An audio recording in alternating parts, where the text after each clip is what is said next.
देखिए इसके अंदर मैं इनको 2006 से जानता हूँ। हमारे एक टूर था पाकिस्तान ए का और इंडिया ए आई हुई थी ऑस्ट्रेलिया के अंदर। तब से मैंने इनको पहली मरतबा देखा और क्या कंप्लीट प्लेयर नज़र आ रहे थे, क्या टेक्निकली सॉलिड। और वो जो आप बात कर रहे हैं कि एक लेजी एलिगेंस इनके अंदर मौजूद थी, लगता नहीं था कि यार ये इतनी शेप के साथ शॉट खेलेंगे। But he has so much time कि इनकी जो टाइमिंग जोन है, एक तो वो आंखों के नीचे था और दूसरा टेक्निकली शेप टूटती नहीं थी। तो ये एक चीज़ है जो हमेशा इनमें मौजूद है।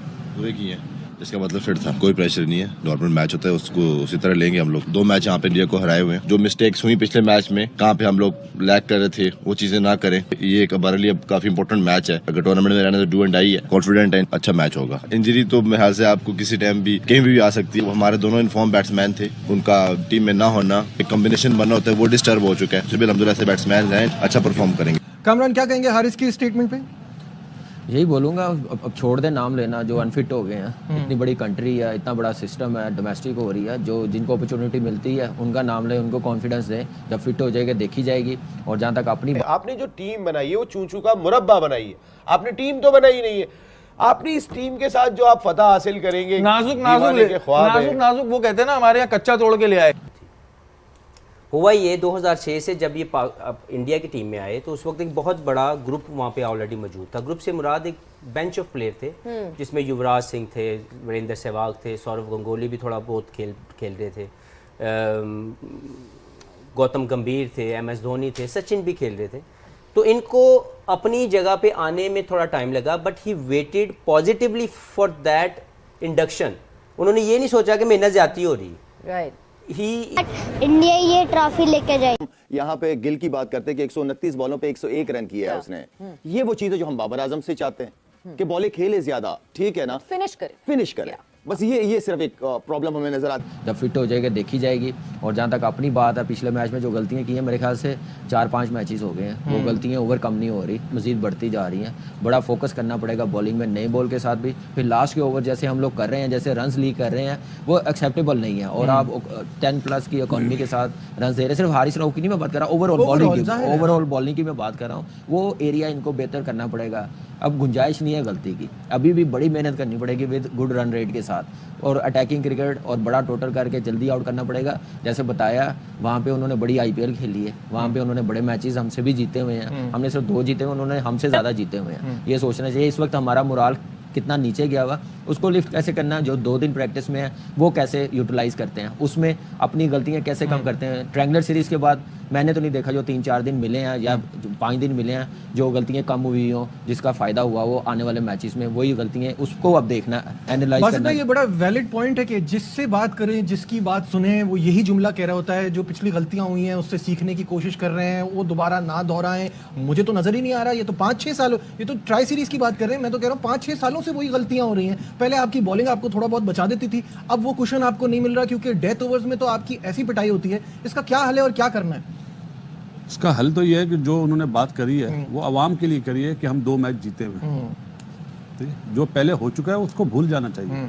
और वो ये नहीं बता रहे कि हमने ये प्लान करा या ये प्लान हम इम्प्लीमेंट करेंगे।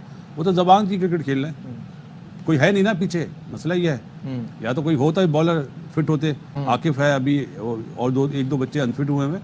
तो इसलिए मतलब कुछ करें या ना करें, नाम तो इन्हीं 3-4 के ना। एग्जैक्टली। हसनैन एक मैच में 80 रन देता है, वो बाहर बैठता है, सही है। और दूसरे बॉलर खेल रहे हैं। क्यों 2 पाकिस्तान क्यों बनाए आपने? एक पाकिस्तान बनाए ना, सबके लिए चीजें बराबर, सबके लिए बराबर होना चाहिए। और जो ये बात कर रहे हैं, ये तो जबान की क्रिकेट खेल रहे हैं यार। ग्राउंड में देखेंगे क्या करेंगे। देखें, ये जो आपने कहा ना कि पास में करते रहे थे, बॉलिंग करते रहे, मुझे नहीं समझ आई कब करते रहे। ऑस्ट्रेलिया टूर निकाल दें, उसके अलावा कहाँ किया? साउथ अफ्रीका, ये चले ये 5 मैच निकाल दें, उससे पहले कितने मैचेस हो गए, कितने रन लीक किए हैं। आप जब तक प्लेयरों को आइडेंटिफाई नहीं करेंगे, आप उनको कोई धचका नहीं देंगे, उतनी देर ये सुधरने वाले नहीं होंगे। आपके पास डोमेस्टिक में बॉलर्स तैयार पड़े हुए हैं, टेस्ट मैचेस में जैसे खुरम शहजाद है, मीर हमजा है, आप देखें इन्होंने परफॉर्मेंस दी हुई है।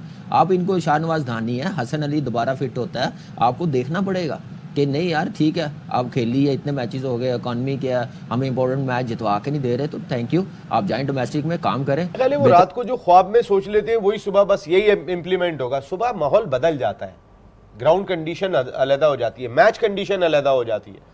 लेकिन चूंकि उन्होंने रात को सोते में ख्वाब देखा था, उन्होंने कहा बस अब यही इंप्लीमेंट होगा, नहीं यही टीम खेलेगी, इसमें कोई चेंज नहीं होगा। देखें आपके पास, अगर आप सब आदमी बात कर रहे थे कि Babar Azam as a opener, Babar Azam अब नंबर 1 बैटर नहीं रहे दुनिया के। कल की तारीख में अभी आप ही ने कुछ दिन पहले किंग कहा था उनको, शुभमान गिल, याद आ गई मुझे बात आपकी। मैं आपको जो बात कह रहा हूँ शुभमान गिल की अगर मैं बात करता हूँ, शुभमान गिल अब नंबर 1 बैटर बन चुके हैं बाबर की जगह। बाबर नंबर 1 बैटर किस स्पॉट पे थे शेरी भाई? 3 नंबर पे थे। उन्होंने ओपनिंग तो नहीं की थी ओडीआई में भाई। अगर रिजवान, देखिए मैं बार बार कहता हूँ, इमरान खान 1992 वर्ल्ड कप जीते थे तो उनका जो एज ए कैप्टन सबसे बड़ा डिसीजन था वो 3 नंबर पे बैटिंग के लिए आए थे। वहां से स्टेबिलिटी पाकिस्तान की बैटिंग में आई थी, वरना तो हमारे खिलाड़ी भी बॉल ढूंढ रहे थे, परेशान हुए थे। कप्तान को फैसला किया था। यहाँ रिजवान साहब आप आते, पता नहीं रिजवान को किसने रोका हुआ है, आकिब जावेद ने तो नहीं रोका होगा, आप कप्तान है, कम से कम बहादुरी वाला फैसला करें। लेकिन एक बड़ी इंपॉर्टेंट चीज मैं आपको बताऊं, रिजवान को आपने देखा होगा 50 ओवर अगर वो कीपिंग कर लेते हैं तो कीपिंग के दौरान ही या बैटिंग में उनको क्रैम्प आना शुरू हो जाते हैं, वो थोड़ा सा लंगड़ाना शुरू कर देते हैं। रीजन है कि मे बी वो ओपन नहीं आया क्योंकि उन्होंने 50 ओवर कीपिंग की लेकिन हुई थी। एमन मेरी बात सुने, एडम गिलक्रिस्ट मुझे याद है, ऐसे बहुत सारी एग्जांपल्स मेरे पास मौजूद है। देखिए फिटनेस की ही प्रॉब्लम है। आपके यहाँ पर फखर जमान बाहर हो गए, हारिस रऊफ आपने क्या अनफिट को खिलाया हुआ है या फिट को खिलाया हुआ है? पिछले मैच में तो ऐसा लगा कि आपने 100% फिट खिलाड़ी को नहीं खिलाया। आपको नहीं खिलाना था हारिस को, आपको हारिस को खिलाना था इंडिया के मैच में, उसको 3 दिन और मिल जाते आराम के। अमन ने बहुत अच्छी बात कही थी, फास्ट बॉलिंग की है कि जो हारिस रऊफ की इंजरी है, जो जहां पे उनको इंजरी हुई है वहां से उनको जोर मारते हुए, और अमन ने बात कही थी कि वो आगे गेंद को डिलीवर नहीं कर रहे, सारी शॉर्ट ऑफ लेंथ गेंदें की हैं। ये बड़ी एक टेक्निकल बात की थी उन्होंने, क्योंकि वो फिट नहीं थे। शाहीन शाह अफरीदी डेथ ओवर्स में किस तरीके की बॉलिंग कर रहे हैं, यहाँ उनको इंप्रूवमेंट लानी होगी। हमारे पास डेथ ओवर में वसीम जूनियर, इनके पास डेथ ओवर में बॉलिंग करने वाला बहुत अच्छा बॉलर था, कहाँ है वसीम जूनियर? इरफान नियाजी को आप इतने अरसे तक कैरी करते रहे, इरफान नियाजी तगड़ा प्लेयर है, आखिर में बड़ी हिट मारने की सलाहियत रखता है। आमिर जमाल वो कहाँ पर है? आमिर जमाल भाई, फहीम अशरफ को आपने शामिल करना था, स्पिनर्स आपकी टीम में नहीं है। आपने जो टीम बनाई है वो चूचू का मुरब्बा बनाई है, आपने टीम तो बनाई नहीं है। आपने इस टीम के साथ जो आप फतह हासिल करेंगे, नाजुक वो कहते हैं ना हमारे यहाँ कच्चा तोड़ के ले आए, तो ये कच्चे तोड़ के ले जाने वाला सीन ना करे। घमंडी तनवीर ने दिया भारत को धमकी, यहाँ पे कामरान गुलाम हुए आग बबूला। भारत को क्यों दे रहे हो धमकी, भारत तो हमें रेल देगा।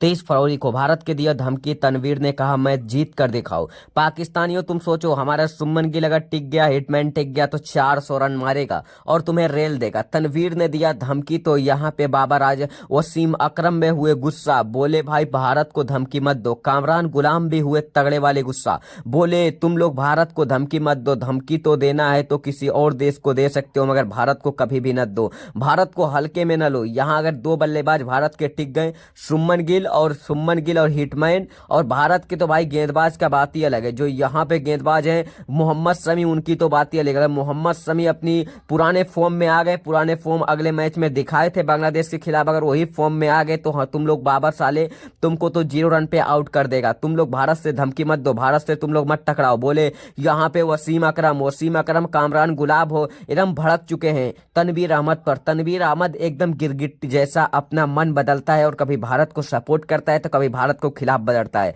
तनवीर पर इतने ज्यादा गुस्सा हुए हैं, रऊफ पर भी गुस्सा हुए हैं, रऊफ भी बदल गया है, एकदम गिरगिट जैसा चाल बदलते हैं सब पाकिस्तानियों क्या कहो।